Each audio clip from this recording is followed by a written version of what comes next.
Episode number 485 మృత్యువు ఎదురు చూస్తుంది. క్యాపిటల్ సిటీ అంతా తలకిందులు అయిపోయినా పర్వాలేదు, సాగర్ ని మాత్రం ప్రాణాలతో తీసుకురమ్మని ఆర్డర్ వేస్తాడు డాన్ హాల్ లీడర్. మరోవైపు అఖిలకి స్పృహ వచ్చిందని తెలియడంతో ఆమెను ఇంట్రాగేట్ చెయ్యాలనే వంకతో హాస్పిటల్ కి వెళ్తుంది ఆఫీసర్ జ్యోతి. అఖిల వార్డులోకి ఆఫీసర్ జ్యోతి ఎంటర్ అవుతూ ఉండగా మురారి ఆమెను అడ్డగించి, అఖిలకి రెస్ట్ కావాలని నీకు ఆల్రెడీ చెప్పాను, ఆమె నీతో మాట్లాడే పరిస్థితిలో లేదు అని సీరియస్ గా చెప్పాడు. మురారి, నువ్వేం చేస్తున్నావో నీకైనా అర్థమవుతుందా? పోలీస్ ఆఫీసర్ పనికి అడ్డుపడ్డావంటే అది పెద్ద క్రైమ్. నేను తలుచుకుంటే నిన్ను నామరూపాలు లేకుండా చేయగలను అని ఎక్స్ట్రీమ్ గా మాట్లాడింది ఆఫీసర్ జ్యోతి.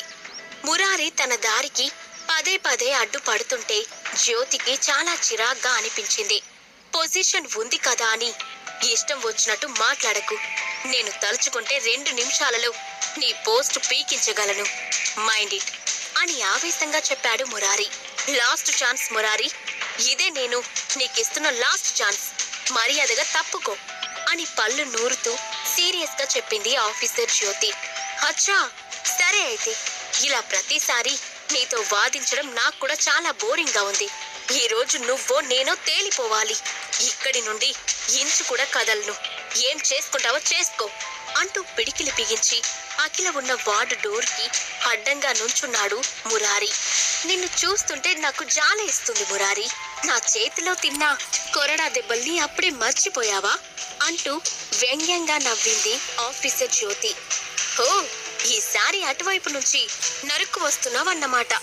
గతం గుర్తు చేస్తే నేను భయపడిపోతాను అనుకోకు. అప్పటికంటే ఇప్పుడు నా బలం ఎన్నో రెట్లు ఎక్కువైంది. పైగా నేను ఇప్పుడు హై లెవెల్ కల్టివేటర్ని. ఇలాంటి సామాన్యమైన కేసుల్లో నువ్వు నన్ను టచ్ కూడా చేయలేవు అంటూ అటాక్ కి సిద్ధమయ్యాడు మురారి.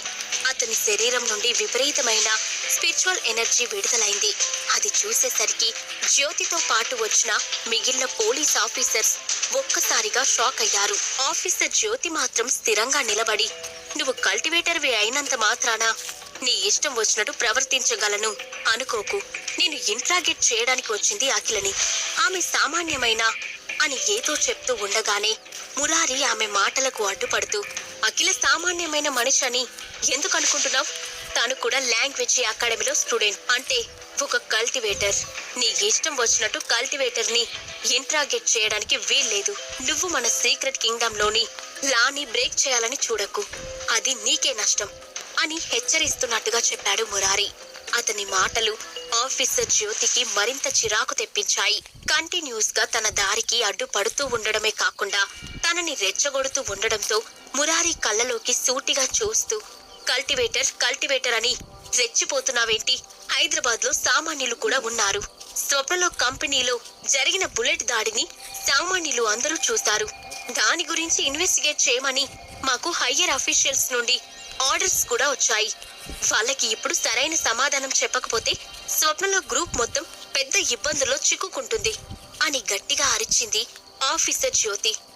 ఏదో ఒక రీజన్ చెప్పి మురారిని ఒప్పించి అఖిలని ఇంట్రాగేట్ చెయ్యాలని ఆమె ట్రై చేస్తుంది. ఆమె మాటలు విన్న మురారి కాస్త శాంతించి, ఆ రోజు జరిగిన దాడి గురించి అఖిలకి ఏం తెలుస్తుంది? అయినా ఒక విక్టిమ్ ని పట్టుకొని క్వశ్చన్ చేస్తే నీకేం వస్తుంది?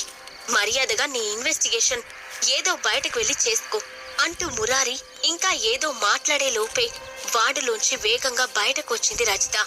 ఆమె మురారి కళ్ళలోకి సూటిగా చూస్తూ, ఆఫీసర్ జ్యోతిని లోపలికి రానివ్వు అని సీరియస్ టోన్ లో చెప్పింది. వాట్, నీకు కూడా బ్రెయిన్ పని చేయడం మానేసిందా అని స్టన్ అవుతూ అడిగాడు మురారి.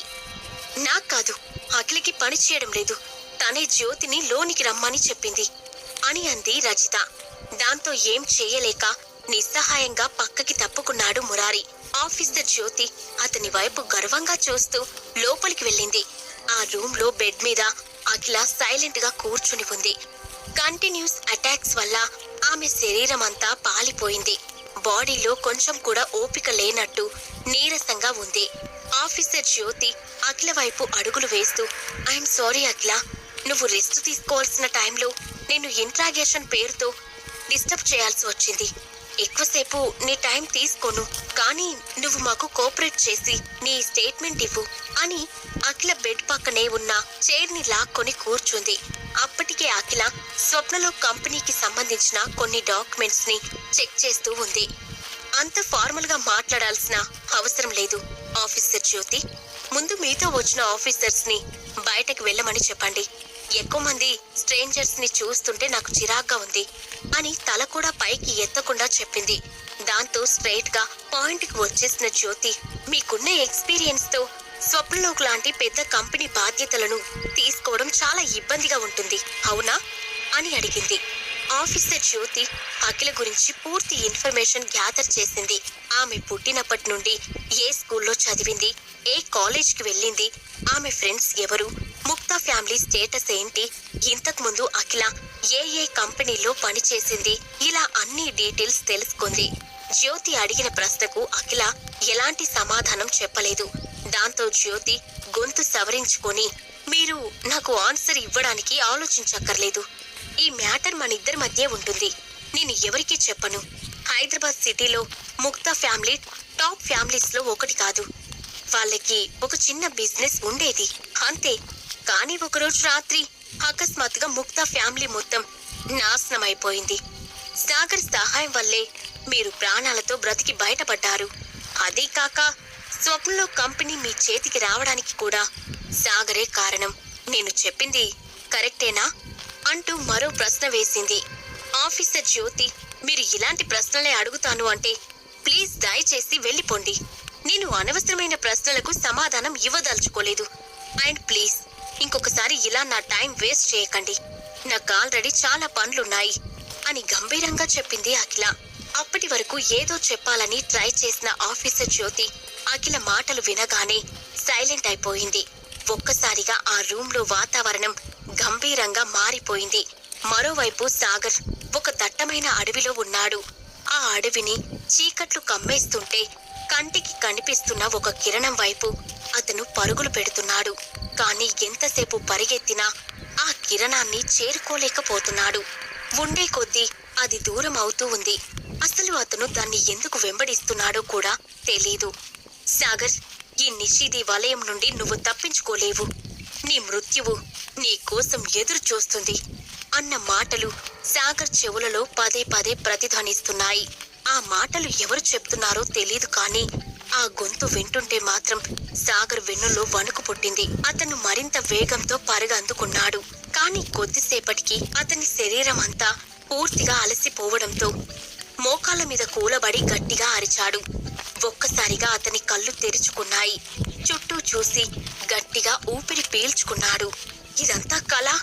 నేను మళ్ళీ వివేకానంద మాస్టర్ ఇంటికి ఎలా వచ్చాను అని సాగర్ మనసులో ఆలోచించుకుంటూ యష్ ఇంట్లో జరిగిన సంఘటనలను గుర్తు చేసుకోవడానికి ప్రయత్నిస్తున్నాడు.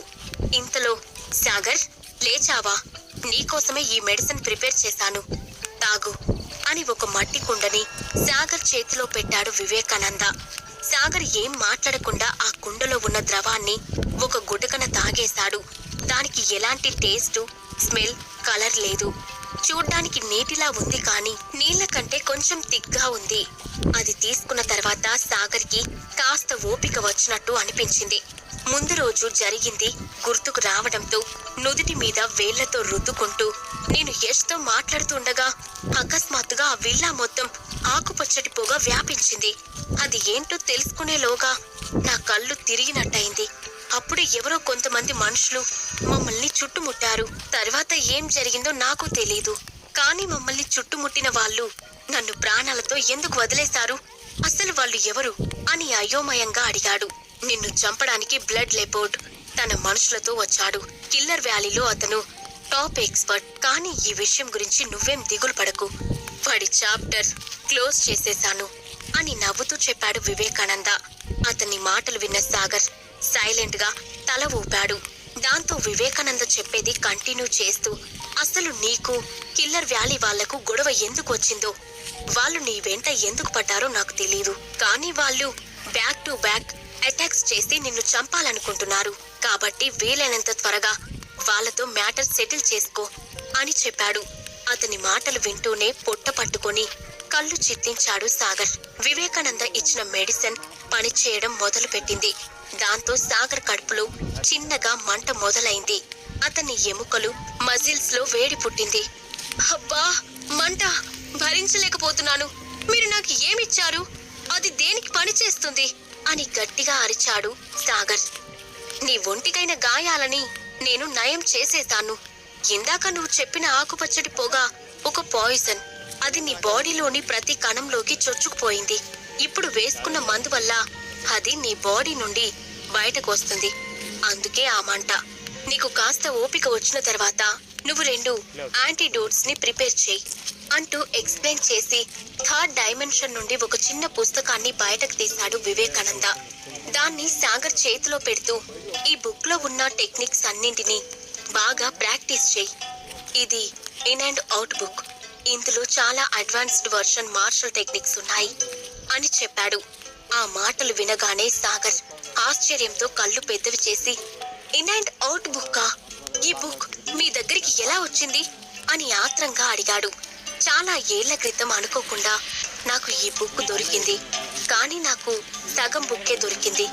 ఈ బుక్ పూర్తిగా లేదు. దీనికి ఇంకో పార్ట్ కూడా ఉందని చివరి వరకు చదివిన తర్వాత తెలిసింది. అన్నింటికన్నా ముఖ్యమైన విషయం, ఈ బుక్ లో ఉన్న టెక్నిక్స్ శక్తి ఫ్యామిలీకి కూడా పూర్తిగా తెలిసి ఉండవు అని చెప్పాడు వివేకానంద. సాగర్ అతనికి ఎటువంటి సమాధానం ఇవ్వకపోవడంతో ఒకసారి అతన్ని తేరిపారా చూసి ఆ రూమ్ నుండి బయటకు వెళ్లిపోయాడు Vivekananda.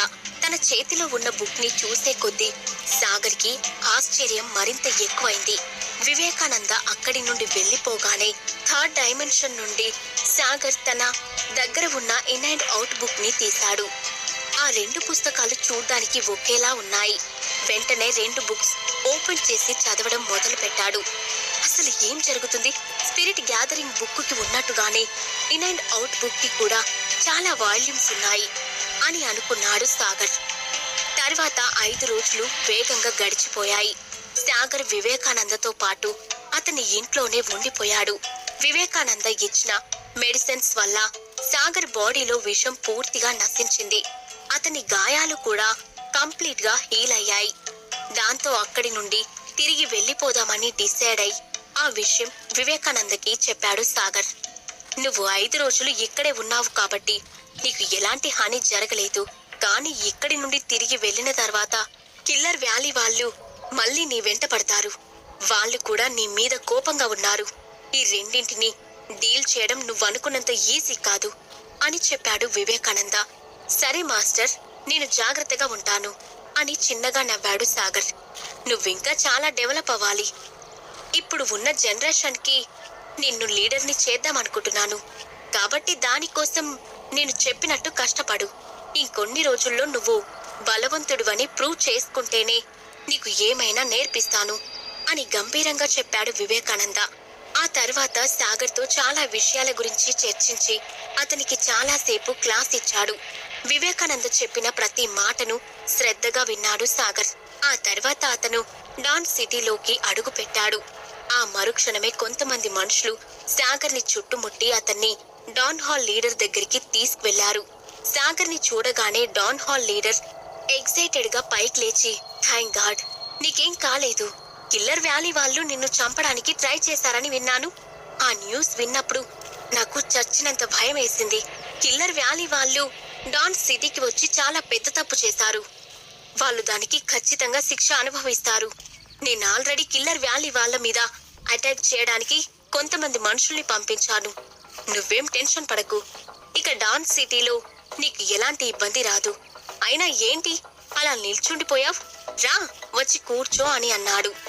Don hall leader gap లేకుండా మాట్లాడాడు. అతను సడన్ గా వెర్షన్ మార్చేయడంతో కన్ఫ్యూజన్ లో పడ్డాడు సాగర్. ఆఫీసర్ జ్యోతి అసలు ప్లాన్ ఏంటి? ఆమె అఖిలని ఎందుకు టార్గెట్ చేస్తుంది? డాన్ హాల్ లీడర్ సడన్ గా సాగర్ కి ఎందుకని అంత ఇంపార్టెన్స్ ఇస్తున్నాడు? అతనికి సాగర్ గురించి ఏమైనా సీక్రెట్స్ తెలిసాయా? ఇన్ అండ్ అవుట్ బుక్స్ 2 ఎందుకున్నాయి? అసలు ఆ పుస్తకాల వెనుక ఉన్న కథేంటి? ఈ ప్రశ్నలన్నింటికీ సమాధానాలు తెలియాలంటే నెక్స్ట్ ఎపిసోడ్ వినాల్సిందే. డియర్ లిసనర్స్, ఇప్పుడు మీకు